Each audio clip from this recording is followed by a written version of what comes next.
ইসরাফিল আলাইহিস সালাম তিনবার সিংহা ফু দিবেন। একবার সিংহা ফু দিবে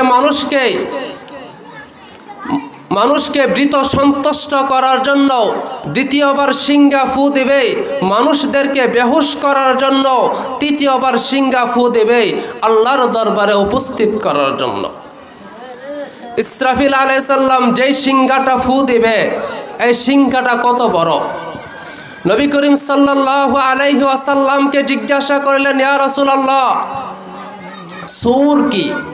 রাসূল সাল্লাল্লাহু আলাইহি ওয়াসাল্লাম বলেন, এটা হলো একটা সিংহা। তখন বললেন, ইয়া রাসূলুল্লাহ, ইয়া হাবিবাল্লাহ, এই সিংহাটা কত বড়? নবী করিম সাল্লাল্লাহু আলাইহি ওয়াসাল্লাম বলেন, এই সিংহাটা হলো আসমান জমিনকে একত্রিত করা হলে যত বড় হবে, সিংহার মধ্যর খালি জায়গাটা এত বড় হবে। ইয়া আইয়ুহান নাসুত্তাকু রাব্বাকুম ইন্না জালজালাতাস সাআতি শাইউন আযীম।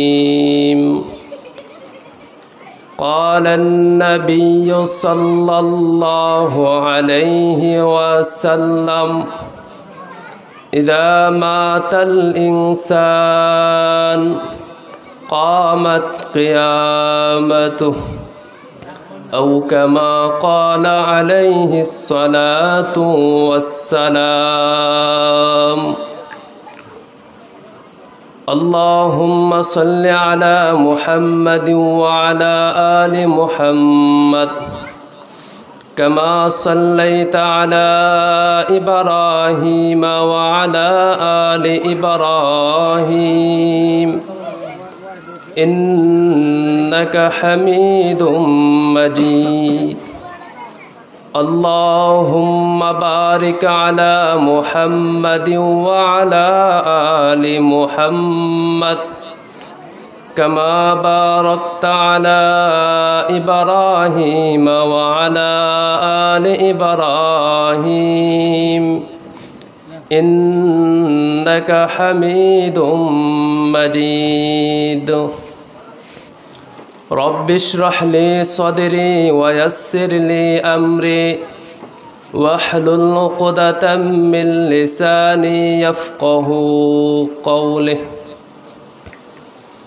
বগডাহার পূর্বপাড়া জামে মসজিদ ও যুবকদের উদ্যোগে আজকের ওয়াজ ও দোয়ার মাহফিলের অত্যন্ত শ্রদ্ধাবাদং সভাপতি মুআজ্জাজ মুকাররম নাইবে নবী হযরত উলামায়ে কেরাম মুরব্বিয়ান আযম, যুবক ভাইরা, পর্দার আড়ালের অবস্থানরত অত্যন্ত শ্রদ্ধেয় সম্মানিত মা ও বোনেরা, মহান রব্বুল আলামিনের দরবারে লাখ কোটি নিয়ামতের শুকরিয়া আদায় করি, যে মহান রব্বুল আলামিন আমাদেরকে সুস্থ রেখে আল্লাহ তাআলার মহান হুকুম মাগরিব নামাজ আদায় করার পর দিন এক মজলিসে আসার এবং বসার তৌফিক দান করেছেন।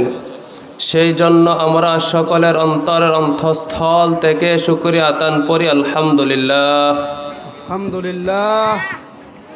আমি আপনাদের সামনে আলোচনা করার জন্য কালামে পাক থেকে একখানা আয়াত কারিমা তেলাওয়াত করলাম। অসংখ্য অগণিত হাদিসের ভান্ডার থেকে একখানা হাদিসের অংশ তেলাওয়াত করিলাম। আল্লাহ তাআলা যদি তৌফিক দান করেন তাহলে আয়াত এবং হাদিসকে সামনে রেখে অল্প কিছু আলোচনা করব। ওমা তৌফিকি ইল্লা বিল্লাহ।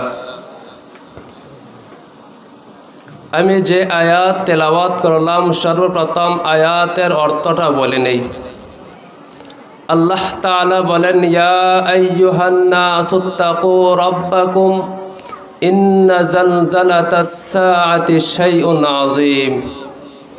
আল্লাহ তাআলা এই আয়াতের মধ্যে বলেন, হে দুনিয়ার মানুষ, তোমরা তোমাদের পালনকর্তা প্রতিপালককে ভয় করো এবং নিশ্চয় কিয়ামত অত্যন্ত একটা ভয়ানকজনক ব্যাপার।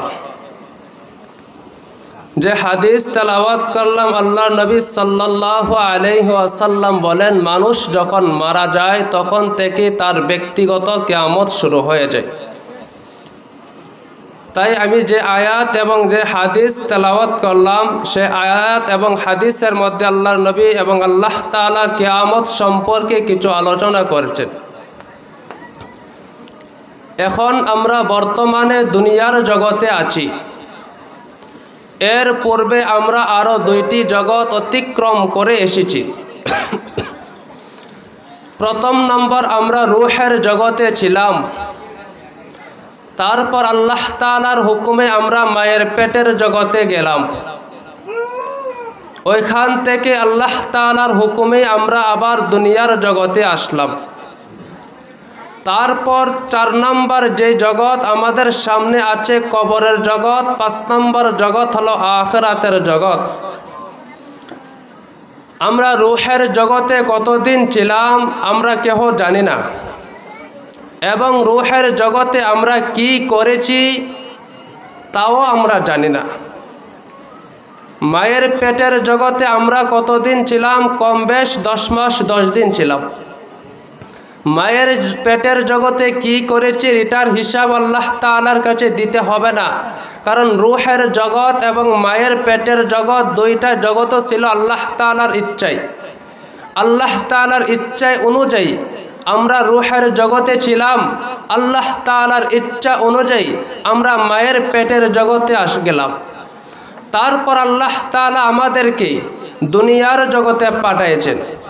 দুনিয়ার জগতে পাঠানোর পর আল্লাহ তাআলা আমাদেরকে জ্ঞান বুদ্ধি দিয়েছেন, চলাফেরা করার জন্য আল্লাহ তাআলা বিবেক দিয়েছেন, মানুষের সাথে কথা বলার জন্য বাক শক্তি দিয়েছেন, দৃষ্টি করার জন্য দেখার জন্য দৃষ্টি শক্তি দিয়েছেন, হাঁটার জন্য পা দিয়েছেন, আল্লাহ তাআলা বোঝার জন্য আমাদেরকে জ্ঞান শক্তি দিয়েছেন। তাই আল্লাহ তাআলা আমাদেরকে দুনিয়ার জগতে আমাদের ইচ্ছা অনুযায়ী আল্লাহ তাআলা আমাদেরকে দুনিয়ার জগৎটাকে আমাদের ইচ্ছা অনুযায়ী দিয়ে দিয়েছেন। তো এই দুনিয়ার জগতের মধ্যে যদি তুমি ভালো কাজ করে যাও তাহলে কবরের জগৎ এবং আখিরাতের জগতে তুমি আরামে থাকতে পারবা। তাই আমরা রূহের জগৎ থেকেও মুক্তি পেয়ে গেলাম, মায়ের পেটের জগৎ থেকেও মুক্তি পেয়ে গেলাম। আমাদেরকে আল্লাহ তাআলা দুনিয়ার জগতে পাঠানোর পর আল্লাহ তাআলা বলেন, লাহুম কুলুবুল লা ইয়াফকাহুনা বিহা। আল্লাহ তাআলা বলেন, আমি আল্লাহ তাদেরকে অন্তর দিয়েছি, তারপরও যারা অন্তর দেওয়ার পরও যারা বোঝে না।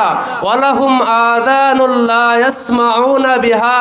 আমি আল্লাহ তাদেরকে শোনার জন্য কান দিয়েছি, কর্ণ শ্রবণ দিয়েছি, তারপরও যারা শোনে না। ওয়ালাহুম আযানুল লা ইয়াসমাউনা বিহা ওয়ালাহুম আয়ুনুল লা ইউবসিরুনা বিহা ওয়ালাহুম আযানুল লা ইয়াসমাউনা বিহা। আল্লাহ বলেন, আমি আল্লাহ তাদেরকে দেখার জন্য চক্ষু দিয়েছি, শোনার জন্য কান দিয়েছি, তারপরও যারা শোনে না, তারপরও যারা দেখে না, তারা হলো চতুষ্পদ যন্ত্রণী। তাই আমরা এখন দুনিয়ার জগতে আছি। এই দুনিয়ার জগৎ ছেড়ে আমাদেরকে চলে যাইতে হবে। যে ব্যক্তি মারা যায় তখন থেকে তার ব্যক্তিগত কিয়ামত কায়েম হয়ে যায়। কিয়ামত তো আল্লাহ তাআলার নির্দিষ্ট টাইমে আল্লাহ তাআলার হুকুম অনুযায়ী হবে। তারপরে নবী সাল্লাল্লাহু আলাইহি ওয়াসাল্লাম বলেন, যখন মানুষ মারা যায় তখন থেকে তার ব্যক্তিগত কিয়ামত শুরু হয়ে যায়। এই ব্যক্তিগত কিয়ামতের কারণে এই ব্যক্তিগত কিয়ামতের হিসাব নিকাশ তার কবরের মধ্যে শুরু হয়ে যায়। সে যদি ভালো কাজ করে থাকে তাহলে কবরের মধ্যে তার জন্য জান্নাতের বিছানা বিছিয়ে দেওয়া হবে।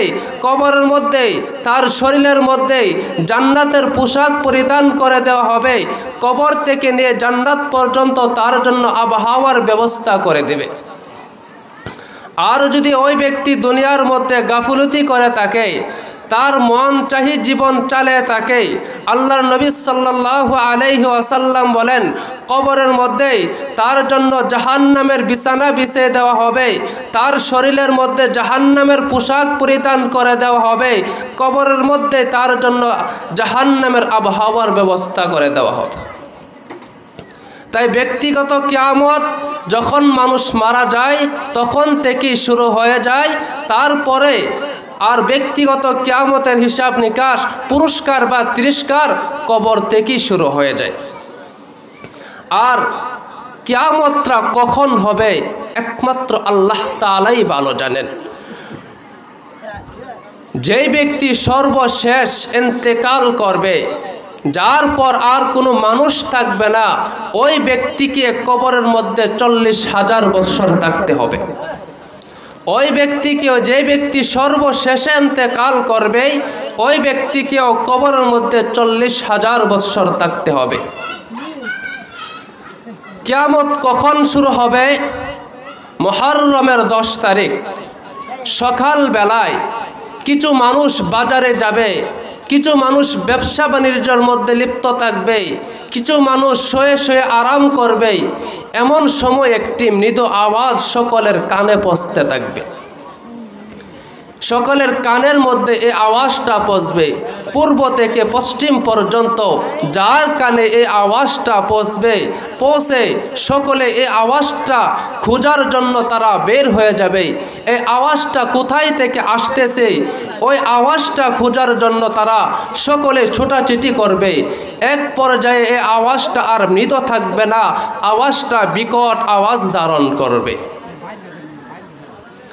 তারপর এই আওয়াজটা আর বিকট থাকবে না, মানুষগুলো ঘর থেকে বের হয়ে যাবে। আওয়াজটা কোথায় থেকে আসতেছে, এই আওয়াজটা এরকম বিকট হয়ে যাবে যেরকম মনে হয় যে দিন চমকাচ্ছে, বিজলি চমকাচ্ছে, এমন বিকট আওয়াজ ধারণ করবে। মানুষগুলো আর ঘরের মধ্যে বসে থাকতে পারবে না, সকল মানুষগুলো ঘর থেকে বের হয়ে রাস্তার মধ্যে বের হয়ে যাবে। আওয়াজটা আস্তে আস্তে বিকট হতে থাকবে। এক পর্যায়ে সকল প্রাণীগুলো এই আওয়াজটা সহ্য না করতে পেরে সমস্ত প্রাণী যা আছে সকলে মৃত্যুবরণ করে ফেলবে। ওই ইসরাফিলের সিংহের আওয়াজটা এরকম বিকট হয়ে যাবে, আওয়াজটা মানুষ, পশু পাখি আর কেউ আওয়াজটা সহ্য করতে না পেরে সকলে তারা অসহ্য হয়ে ওই সিংহের আওয়াজের কারণে সকলে মৃত্যুবরণ করবে। ইসরাফিল আলাইহিস সালাম 3 বার সিংহা ফু দিবেন। একবার সিংহা ফু দিবে মানুষকে মৃত সন্তুষ্ট করার জন্য, দ্বিতীয়বার সিংহা ফু দিবে মানুষদেরকে বেহুশ করার জন্য, তৃতীয়বার সিংহা ফু দিবে আল্লাহর দরবারে উপস্থিত করার জন্য। ইসরাফিল আলাইহিস সালাম যেই সিংহাটা ফু দিবে, এই সিংহাটা কত বড়? নবী করিম সাল্লাল্লাহু আলাইহি ওয়াসাল্লামকে জিজ্ঞাসা করলেন, ইয়া রাসূলুল্লাহ, সূর কি? রাসূল সাল্লাল্লাহু আলাইহি ওয়াসাল্লাম বলেন, এটা হলো একটা সিংহা। তখন বললেন, ইয়া রাসূলুল্লাহ, ইয়া হাবিবাল্লাহ, এই সিংহাটা কত বড়? নবী করিম সাল্লাল্লাহু আলাইহি ওয়াসাল্লাম বলেন, এই সিংহাটা হলো আসমান জমিনকে একত্রিত করা হলে যত বড় হবে, সিংহার মধ্যর খালি জায়গাটা এত বড় হবে। আসমান জমিনকে যদি এক জায়গার মধ্যে গোলাকার করে রাখা হয়, তাহলে যত বড় হবে, ওই ইসরাফিলের সিংহার যে মাথার মধ্যে যে গুল আছে, ওই গুল্লটা এর মাথাটার সমান হবে। আসমান জমিন সারাটা ওই গুল্লোর জায়গাটার মধ্যে কি রাখা যাবে, এত বড় ইসরাফিলের সিংহা। আল্লাহ তাআলা এই সিংহার মধ্যে, এই সিংহাটাকে সাদা মুক্তা দ্বারা তৈরি করেছেন এবং এই সিংহাটা হযরত ইসরাফিল আলাইহিস সালামকে যখন বানিয়েছেন, সৃষ্টি করেছেন, তখন থেকে হযরত ইসরাফিল আলাইহিস সালামকে সিংহার ধরার জন্য বললেন। সঙ্গে সঙ্গে ইসরাফিল আলাইহিস সালাম সিংহা ধরে ফেললেন এবং সিংহাকে হাতে নিয়ে মুখ লাগে সিংহার মধ্যে দাঁড়ায় আছে। নবী করিম সাল্লাল্লাহু আলাইহি ওয়াসাল্লাম বলেন, আমি কি করে আরামে বসতে পারি? যেরকমভাবে সিংহাওয়ালা সিংহা নিয়ে দাঁড়ায় আছে, কখন যে সিংহা ফু মারে আর আমি কি করে আরামে বসতে পারবো? শুধু আল্লাহর হুকুমের অপেক্ষায় আছে, কখন আল্লাহ তাআলা হুকুম করবেন আর সঙ্গে সঙ্গে ইসরাফিল আলাইহিস সালাম সিংহা ফু মারবেন। যখন ইসরাফিল আলাইহিস সালাম সিংহা ফু দিবেন তখন পাহাড় নদী নালা যা আছে সবগুলো তুলার নেই ধুলার নেই উড়তে থাকবে। আল্লাহ তাআলা বলেন ইদাশ শামসু কুব্বিরাত ওয়া ইদান নুজুমু কাদারাত ওয়া ইদাল বিহারু ফুজ্জিরাত ওয়া ইদাল কুবুরু বুসিরাত। আল্লাহ তাআলা বলেন আল্লাহ তাআলা বলেন চন্দ্র যখন পাহাড় যখন সূর্য যখন আলোহীন হয়ে যাবে, নক্ষত্র যখন ছিটকে পড়বে, যখন কবর সমূহকে উন্মোচন করা হবে, পাহাড়গুলোকে উত্তাল করে তোলা হবে, আল্লাহ তাআলা বলেন ওই সময় মানুষগুলো আর কেহ ওই ভয়ে আর কেহ আর তাদের সহ্য করতে পারবে না। ওই সিংহার ফুর আওয়াজে এত বিকট আওয়াজে মানুষগুলো এরকম হয়ে যাবে। আল্লাহ তাআলা বলেন ইয়া আইয়ুহান নাসুত্তাকু রাব্বাকুম ইন্না জালজালাতাস সাআতি শাইউন আযীম ইয়াউমা তারাউনাহা তাযহালু কুল্লু মুরদিআতিন আম্মা আরদাত ওয়া তাদউ কুল্লু যাতিন হামলিন হামলাহা ওয়া তারান নাসা সুকারা ওয়া মা হুম বিসুকারা ওয়ালাকিন্না আযাবাল্লাহি শাদীদ। আল্লাহ তাআলা বলেন হে দুনিয়ার মানুষ সকল, তোমরা তোমাদের প্রতিপালককে ভয় করো, তোমরা তোমাদের রবকে ভয় করো। নিশ্চয় কিয়ামত একটা ভয়াজনক ব্যাপার। সেদিন তোমরা দেখবে তখন ওই অবস্থার মধ্যে দেখবে তাদের দুগ্ধপোষণী মা তাদের সন্তানের কথা বলে যাবে, গর্ভবতী মহিলা তাদের গর্ভপাত হয়ে যাবে, তারা টেরও পাবে না। দেখবে যে মানুষগুলো পাগলের নেই, মানুষগুলো মাতালের নেই, অথচ তারা মাতাল নয়। মানুষগুলোকে দেখতে মনে হবে সকলে একজন মাতাল হয়ে গেছে, পাগল হয়ে গেছে, এরকম অবস্থা হয়ে যাবে। কিন্তু মানুষগুলো আসলে পাগলও নয়, মানুষগুলো আসলে মাতালও নয়। ওই কিয়ামতের ওই ভয়াবহ কারণে যারা যুবক আছে, কিশোর আছে, ইসরাফিলের সিংহার আওয়াজে যুবক কিশোরগুলো সকলে বৃদ্ধা হয়ে যাবে। সকলে কি হয়ে যাবে? বৃদ্ধা হয়ে যাবে। গর্ভধারিণী মা তাদের গর্ভপাত হয়ে যাবে। যার মহিলা তাদের বাচ্চাকে দুধ পান করাইতেছে তার বাচ্চার কথা পর্যন্ত ভুলে যাবে। এই অবস্থাটা আমাদের সামনে আচানা চলে গেছে, আমাদের সামনে আসতেছে। এই কিয়ামত আমাদের সামনে আসতেছে। ওই কিয়ামতের ময়দানে, হাসরের ময়দানে সকলকে উপস্থিত হতে হবে। যখন ইসরাফিল সিংহা ফু দেবে তখন সমস্ত দুনিয়ার মানুষ যা আছে সবকে যখন শেষ করে ফেলবে, আর কোনো দুনিয়ার মধ্যে কোনো মানুষ থাকবে না। তখন হযরত আজরাইল আলাইহিস সালাম আল্লাহ তাআলার কাছে গিয়ে বলবেন ইয়া আল্লাহ, দুনিয়ার মধ্যে যা কিছু প্রাণী আছে, যত প্রাণী আছে সমস্ত প্রাণীদের মৃত্যু হয়ে গেছে। আল্লাহ তাআলা সব কিছুই জানেন। তারপর আল্লাহ তাআলা বলেন হে আজরাইল, এখন আর বাকি আছে কে? তখন আজরাইল বললেন ইয়া আল্লাহ, এখন বাকি আছে ইসরাফিল, মিকাইল, জিব্রাইল, আমি আজরাইল এবং আরশ বহনকারী 8 জন ফেরেশতা বাকি আছে, আর আপনি বাকি আছেন। আপনার তো কোনো মৃত্যু নয়, আপনি মৃত্যুবরণ করবেন না। আপনার কোনো মৃত্যু নয়, আপনি মৃত্যুবরণ করবেন না। ইসরাফিল, জিব্রাইল, মিকাইল, আমি আজরাইল এবং আরশ বহনকারী 8 জন ফেরেশতা বাকি আছে। আল্লাহ তাআলা বলবেন আরশ বহনকারী যে ফেরেশতা আছে 8 জন ফেরেশতা, তাদেরও মৃত্যু হোক। তখন আল্লাহ তাআলার হুকুমে ওই 8 জন ফেরেশতারও মৃত্যু হয়ে যাবে। এখন একটা প্রশ্ন জাগে যে 8 জন ফেরেশতা আরশটাকে বহন করে রেখেছিল, যখন ওই ফেরেশতাদের মৃত্যু হয়ে যাবে আরশ কোথায় থাকবে? আরশ আল্লাহ তাআলার হুকুমেই দাঁড়ায় থাকবে। তারপর আরশ বহনকারী 8 জন ফেরেশতার যখন মৃত্যু হয়ে যাবে তখন আল্লাহ তাআলার কাছে আবার যে আজরাইল বলবেন ইয়া আল্লাহ, আরশ বহনকারী ফেরেশতাদের মৃত্যু হয়ে গেছে, দুনিয়ার সমস্ত প্রাণীর মৃত্যু হয়ে গেছে। আল্লাহ তাআলা বলবেন আর বাকি আছে কে?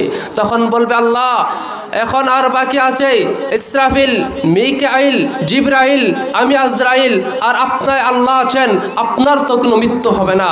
আল্লাহ তাআলা তখন বলবেন, হে আজরাইল, এখন তোমরা এ আজরাইল, এখন মিকাইল এবং জিবরাইলেরও মৃত্যু হয়ে যাক। আল্লাহ তাআলার হুকুমে জিবরাইল এবং মিকাইল ফেরেশতারও মৃত্যু হয়ে যাবে। তখন আর বাকি আছে কে? আর মাত্র বাকি আছে ইসরাফিল এবং আজরাইল। তখন আল্লাহ তাআলা বলবেন, হে আজরাইল, এখন বাকি আছে কে? তখন আজরাইল বলবেন, আল্লাহ, এখন মাত্র বাকি আছেন আপনি, একমাত্র আল্লাহ। আপনি বাকি আছেন, আপনাকে মৃত্যু স্পর্শ করবে না, আপনাকে মৃত্যু ধরবে না। আমি আজরাইল এবং ইসরাফিল বাকি আছে। আল্লাহ তাআলা বলবেন, হে আজরাইল, তোমার মৃত্যু হোক, আজরাইল ইসরাফিলের মৃত্যু হোক, তুমি এবং ইসরাফিল দুজনে মৃত্যুবরণ করো। তখন আল্লাহ তাআলার হুকুমে ইসরাফিল এবং আজরাইল দুজনের মৃত্যু হয়ে যাবে। আর বাকি আছে কে? একমাত্র আল্লাহ তাআলা বাকি আছে। তখন আল্লাহ তাআলা সমস্ত আসমান জমিন যা কিছু আছে সবগুলোকে আল্লাহ তাআলা তার নিজ হাতের মুঠোর মধ্যে নিয়ে আসবেন। আল্লাহ তাআলার হাতের মুঠোর মধ্যে নিয়ে আসবেন আসমান জমিনকে একবারে। আমরা যেরকমভাবে লাবার যেরকমভাবে একসাথে জমে ফেলি, আসমান জমিনকে আল্লাহ তাআলা একসাথে জমে ফেলবেন। তখন আল্লাহ তাআলা বলবেন, লিমানিল মুলকুল ইয়াউম, আজকের রাজত্ব কার? এই প্রশ্ন করবেন, আজকের রাজত্ব কার? এই প্রশ্নের উত্তর দেওয়ার জন্য আর কোনো মানুষ সেদিন থাকবে না, সেদিন কোনো মানুষ থাকবে না, কোনো কেহ নাই। ইসরাফিল, জিবরাইল, মিকাইল, আজরাইল কেহ নাই, দুনিয়ার কোনো প্রাণী নাই, সকলেই মৃত্যু হয়ে গেছে। এখন শুধু আল্লাহ তাআলা আছেন। আল্লাহ তাআলা বলবেন, লিমানিল মুলকুল ইয়াউম, আজকের রাজত্ব কার? আজকের এই দিনের রাজত্ব কার? উত্তরদাতা কেউ থাকবে না। তখন আল্লাহ তাআলা নিজেই বলবেন, লিল্লাহিল ওয়াহিদিল কাহ্হার, আজকের রাজত্ব একমাত্র আল্লাহ তাআলা। সমস্ত প্রাণী মৃত্যু হয়ে গেছেন, আর আসমান জমিন যা আছে সব কিছু ধ্বংস হয়ে গেছেন, আর কিছু নাই, শুধু একমাত্র আল্লাহ তাআলা আছেন। আল্লাহ তাআলা তখন বলবেন, হে দুনিয়ার দরিদ্র, হে দুনিয়ার অহংকারীরা, তোমরা এখন কোথায়? হে দুনিয়ার রাজা বাদশারা, এখন তোমরা কোথায় আছো? ওই আল্লাহ তাআলার এই প্রশ্নের উত্তর দেওয়ার মতন আর কেহ নাই। কুল্লু মান আলাইহা ফান ওয়া ইয়াবকা ওয়াজহু রাব্বিকা যুল জালালি ওয়াল ইকরাম, আর কেহ নাই, একমাত্র আছে, একমাত্র আল্লাহ তাআলা আছে। তখন আল্লাহ তাআলা ওই বিচার দিন কায়েম করে ফেলবেন, হাসরের মাঠ কায়েম করে ফেলবেন। আল্লাহ তাআলা আবার ইসরাফিলকে আবার জীবিত করবেন। এখন আবার ইসরাফিল যখন সিংহা ফু দেবেন, তখন সমস্ত মানুষগুলো হাসরের ময়দানে উঠতে থাকবেন। কবর থেকে সকলে উঠে হাসরের ময়দানে গিয়ে দাঁড়াবেন। ওই হাসরের ময়দানে সকলকে 50,000 বৎসর দাঁড়ায় থাকতে হবে।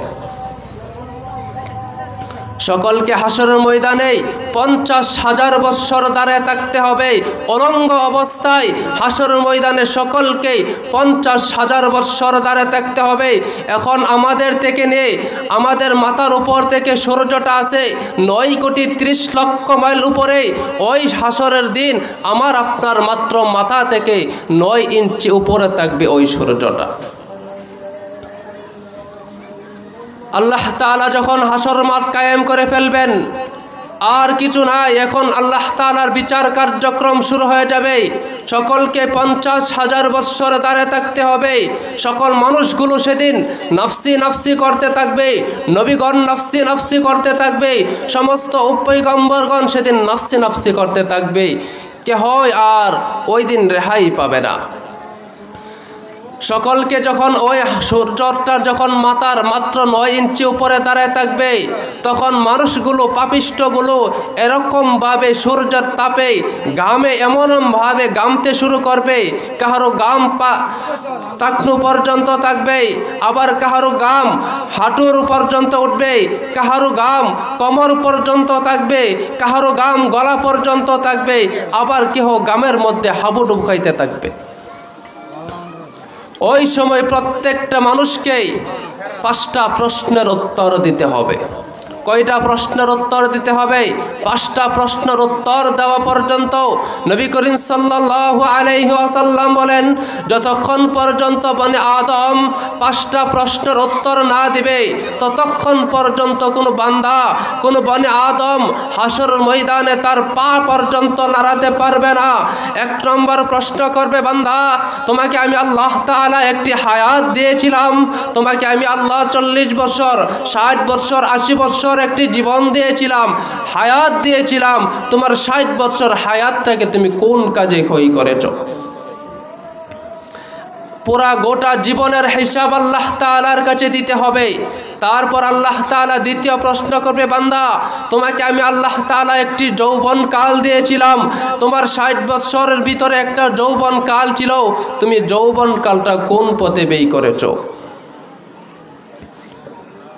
তারপর 3 নম্বর প্রশ্ন করে, বান্দা তুমি যে এত ধন সম্পদ উপার্জন করেছো, এই ধন সম্পদগুলি তুমি কোথায় থেকে উপার্জন করেছো, কিভাবে উপার্জন করেছো?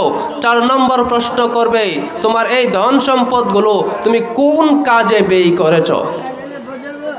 5 নম্বর প্রশ্ন করবে, বান্দা তোমাকে আমি আল্লাহ তাআলা তুমি যেই পরিমাণ ইলম জানতা, যেই পরিমাণ জ্ঞান তুমি অর্জন করেছো, সেই পরিমাণ তুমি আমল করেছো কিনা? তার হিসাব আল্লাহ তাআলার কাছে, এই 5টি প্রশ্নের হিসাব আল্লাহ তাআলার কাছে দিতে হবে। কোনো বান্দা, কোনো ব্যক্তি হাসরের ময়দানে অস্বীকার করতে পারবে না, একটা গুনাহের কোনো গুনাহ সে অস্বীকার করতে পারবে না। যখন হাসরের ময়দানে তার সমস্ত আমলনামা তার সামনে উপস্থিত করা হবে, তখন সে বলবে, এটা কেমন একটা আমলনামা ভাই, এই আমলনামার মধ্যে এটা কেমন একটা কিতাব, যেই কিতাবের মধ্যে আপনার জীবনের ছোট্ট একটা গুনাহ, আপনার জীবনের বড় একটা গুনাহ, ছোট্ট থেকে ছোট্ট গুনাহ, বড় থেকে বড় গুনাহ, কোনো কিছু এটার মধ্যে আর বাদ যায় নাই, সব কিছু উঠে যাবে। আপনি একাকী কি গুনাহ করেছেন ওইটা হাসরের ময়দানে আপনি দেখতে পাবেন, আপনি দলবদ্ধভাবে কি গুনাহ করেছেন এটাও আপনি হাসরের ময়দানে দেখতে পারবেন। তারপরও কিছু মানুষ এমন আছে যারা তর্কবাজ, সবখানে তর্ক করে, হাসরের ময়দানেও তারা যে তর্ক শুরু করে দিবে আল্লাহ তাআলার কাছে। যখন তাকে বলা হবে, বান্দা এইরকম গুনাহ তুমি করেছো, আমি এবং আমার নবী সম্পর্কে তোমার কি ধারণা ছিল? সে বলবে, আল্লাহ আপনাকে আমি মানেছি, আপনার নবীর হুকুম আমি চলেছি, আপনার নবীর তরিকা মতে আমি চলেছি, আপনার হুকুম মতে আমি চলেছি। তখন আল্লাহ তাআলা বলবে, বান্দা তুই যে কথা বলেতেছস তোর আমল নামার মধ্যে দিয়ে এরকম কোনো কথাই নাই, এরকম কোনো নেক আমলই তোর আমল নামার মধ্যে নাই, তোর আমল নামার মধ্যে দিয়ে শুধু গুনাহ আর গুনাহ। তখন বলবে, আল্লাহ এই যে আমলনামা আমি মানি না, আল্লাহ আমি এই আমলনামা মানি না, আমি যখন আমল করেছি এই আমলনামা কে লিখেছে আমি তা দেখি নাই, আমি এই আমলনামা মানি না। তখন আল্লাহ তাআলা বলবে, বান্দা আমার ফেরেশতা 2জন কিরামান কাতিবিন, 2জন ফেরেশতা তোর আমলনামাগুলো লিখেছিল। তখন সে বলবে, আল্লাহ আমি যে সময় গুনাহ করেছি, আমি যেই সময় আমল করেছি, ওই আমি 2জন ফেরেশতাকে আমি দেখি নাই, বিদায় আমি ওই 2জন ফেরেশতাকে মানি না, আমি এই আমলনামা মানি না। তখন আল্লাহ তাআলা বলবেন, বান্দা তুই যে আমলনামা, এই ফেরেশতাদের আমলনামা তুই মানলি না, রূহে মাহফুজের মধ্যে তুই তাকায় দেখ, ওইখানেও তোর নামে কোনো ভালো কাজ নাই, তুই ওইখানেও তোর নামে শুধু গুনাহ আর গুনাহ। তখন বলে, আল্লাহ আমি এই লৌহে মাহফুজ মানি না, আমি ফেরেশতারা যে ফেরেশতা আমার আমলনামা লিখেছে আমি তাদেরকেও মানি না, আমি যখন গুনাহ করেছি, আমি যখন আমল করেছি তখন ফেরেশতাদেরকে আমি লিখতে দেখি নাই, বিদায় আমি তাদের এই আমলনামা মানি না। তখন আল্লাহ তাআলা বলবে, বান্দা তখন ওই ব্যক্তি আল্লাহ তাআলার কাছে বলবে, আল্লাহ আমার শরীরের কোনো অঙ্গ প্রত্যঙ্গ যদি আমার নামে আমার বিরুদ্ধে সাক্ষী দেয় তাহলে আমি মানব। তখন আল্লাহ তাআলা তার মুখের মধ্যে মোহর লাগিয়ে দিবে। তখন আল্লাহ তাআলা তার হাত দিয়ে কথা বলবে। আল্লাহ তাআলা বলেন, اليوم نختم على أفواههم وتكلمنا أيديهم وتشهد أرجلهم بما كانوا يكسبون। আল্লাহ তাআলা বলেন ওই দিন আমি আল্লাহ তার মুখের মধ্যে মোহর লাগিয়ে দিব। তার হাত আমার সাথে কথা বলবে, তার পা আমার সাথে কথা বলবে। তার হাত বলবে আল্লাহ আমি এরকম গুনাহ করেছিলাম, আমাকে দ্বারা সে চুরি করেছিল। তার হাত বলবে আল্লাহ সে আমাকে দ্বারা গুনাহ করেছিল, আমাকে দ্বারা চুরি করেছিল। তার পা বলবে আল্লাহ আমি এমন গুনাহ করার জন্য হেঁটে হেঁটে গিয়েছিলাম। তার হাত, তার পা, তার অঙ্গ প্রত্যঙ্গগুলো আল্লাহ তাআলার কাছে সাক্ষী দিয়ে দিবে। তখন ওই নাফরমান বলবে হায় আফসোস, হেই হাত পা, তোদেরকে বাঁচানোর জন্য আমি আল্লাহর সাথে এত তর্ক করলাম। হে হাত, তোকে বাঁচানোর জন্য আমি এত আল্লাহর সাথে তর্ক করলাম। হে পা, তোকে জাহান্নাম থেকে বাঁচানোর জন্য আমি এত তর্ক করলাম। হে, তার শরীরের প্রত্যেকটি অঙ্গ প্রত্যঙ্গ আল্লাহ তাআলার কাছে সাক্ষী দিয়ে দিবে। বলবে হাত তার সাক্ষী দিয়ে দিবে, পা তার সাক্ষী দিয়ে দিবে, তার প্রত্যেকটি অঙ্গ প্রত্যঙ্গ, তার জবান, তার চোখ, যতগুলো অঙ্গ প্রত্যঙ্গ আছে প্রত্যেকটি অঙ্গ প্রত্যঙ্গ হাসরের ময়দানে আমার আপনার বিরুদ্ধে সাক্ষী দিয়ে দিবে। তারপর 3 নম্বর আল্লাহ তাআলা আরেকটি সাক্ষী রাখবেন। আমরা যেই জায়গার মধ্যে দাঁড়ায় গুনাহ করেছি, আমরা যেই জায়গার মধ্যে দাঁড়ায় অপরাধ করেছি, সেই জায়গা পর্যন্ত আল্লাহ তাআলার কাছে সাক্ষী দিয়ে দিবে, আমার আপনার বিরুদ্ধে সাক্ষী দিবে।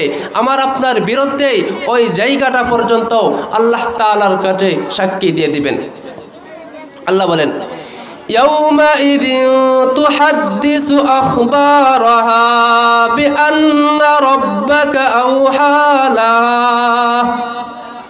সেদিন জমিন, তার মধ্যে আপনি দাঁড়ায় কি করেছেন, জমিনের মধ্যে কোন জায়গার মধ্যে দাঁড়ায় আপনি গুনাহ করেছেন, কোন জায়গার মধ্যে দাঁড়ায় সুদের টাকা গনেছিলেন, কোন জায়গার মধ্যে দাঁড়ায় ঘুষের টাকা করেছিলেন, কোন জায়গার মধ্যে দাঁড়ায় টিভি দেখেছিলেন, কোন জায়গার মধ্যে দাঁড়ায় ঝগড়া করেছিলেন, প্রত্যেকটা জায়গা পর্যন্ত আপনার বিরুদ্ধে সাক্ষী দিয়ে দিবে। আপনি হাসরের ময়দানে কোনো বান্দা ওই দিন অস্বীকার করবে, সবাই অস্বীকার করবে। তখন আল্লাহ তাআলা আমার আপনার এই সাক্ষীগুলো আমার বিরুদ্ধে, আমার আপনার বিরুদ্ধে আল্লাহ তাআলা সাক্ষীগুলো উপস্থিত করে দিবেন। আমার আপনার বিরুদ্ধে হাত সাক্ষী দিয়ে দিবে, পা সাক্ষী দিয়ে দিবে, জবান সাক্ষী দিয়ে দিবে, চোখ সাক্ষী দিয়ে দিবে।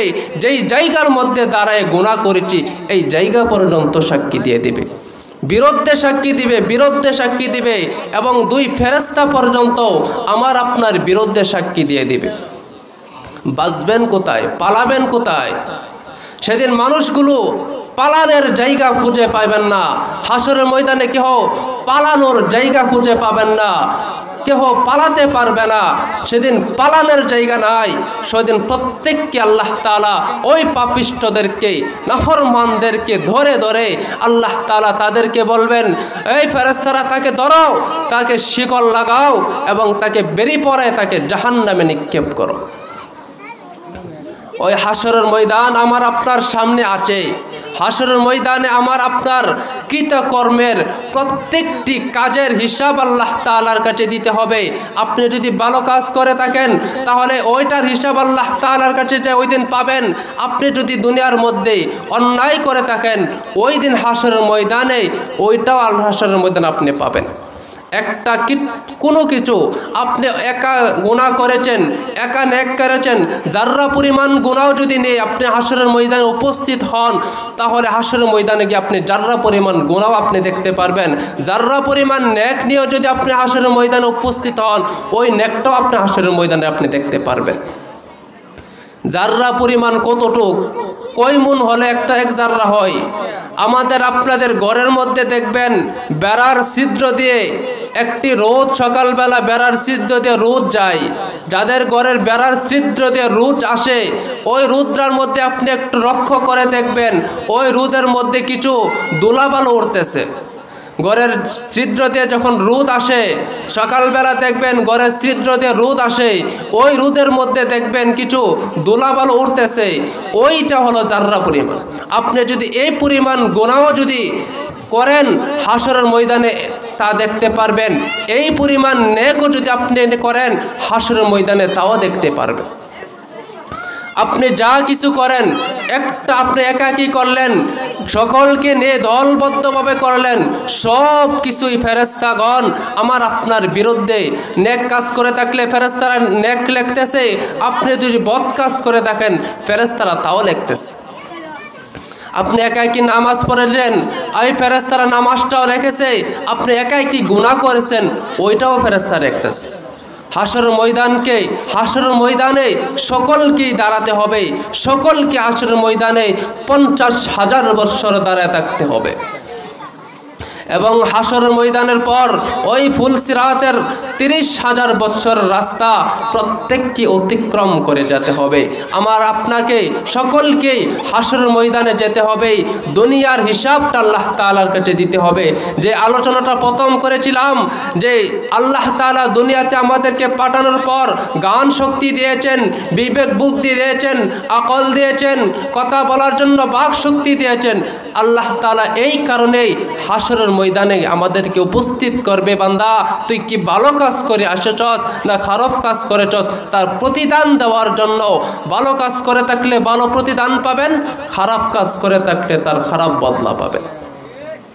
প্রত্যেকটা কাজের, প্রত্যেকটা কর্মের, প্রত্যেকটা কাজ এবং প্রত্যেকটা কর্মের হিসাব আল্লাহ তাআলার কাছে দিতে হবে। ওই দিন আল্লাহ তাআলা কারো প্রতি বিন্দু পরিমাণ জুলুম করবে না। আল্লাহ তাআলা হাসরের ময়দানে কারোর জন্য বিন্দু পরিমাণ জুলুম করবে না। আপনি যতটুকু করেছেন ততটুকুই পাবেন, আপনি যা করেছেন তাই পাবেন। আল্লাহ তাআলা কারো প্রতি ওই দিন জুলুম করবে না। আল্লাহ তাআলা ইনসাফ কায়েম করবেন, ইনসাফের দাঁড়িপাল্লা কায়েম করবেন। হাসরের ময়দানে সকলকে আল্লাহ তাআলা তাদের আমল নামাগুলো মেপে দেখবেন, মেপে। কারণ অনেকে নামাজ পড়ে 2 মিনিটে 6 রাকাত নামাজ পড়ালা, মনে হচ্ছে আজকে 6 রাকাত নামাজ পড়া পড়ছে, সারা রাত নামাজ পড়ে। আল্লাহ তাআলা হাসরের ময়দানে আমাদের আমল নামাগুলো মাপবেন, দেখবেন কার আমল নামাটা বেশি ভারী হয়েছে, দেখবে কার আমল নামাটা বেশি ভারী, কার নেকটা বেশি ভারী, কার গুনাহটা বেশি ভারী। ওই আল্লাহ তাআলা মেপে মেপে হাসরের ময়দানে আমার আপনার বিচার কার্যক্রম শুরু করবেন। আল্লাহ তাআলা আমাদেরকে দুনিয়াতে থেকে আল্লাহ তাআলার হুকুমগুলো পরিপূর্ণভাবে আদায় করার তৌফিক দান করুক। এবং আল্লাহ তাআলার সামনে যে আমাদেরকে হাসরের ময়দানে উপস্থিত হতে হবে, আল্লাহ ওই কারণে আমরা যেন সমস্ত মানুষ দুনিয়ার মধ্যে থাইকা আল্লাহ তাআলার হুকুমগুলো এবং নবী করিম সাল্লাল্লাহু আলাইহি ওয়াসাল্লামের তরিকা মতো চলতে পারি। আল্লাহ তাআলা আমাদেরকে সেই তৌফিক দান করুক। আমিন। ওয়া আখির দাওয়ানা আনিল হামদুলিল্লাহি রাব্বিল আলামিন।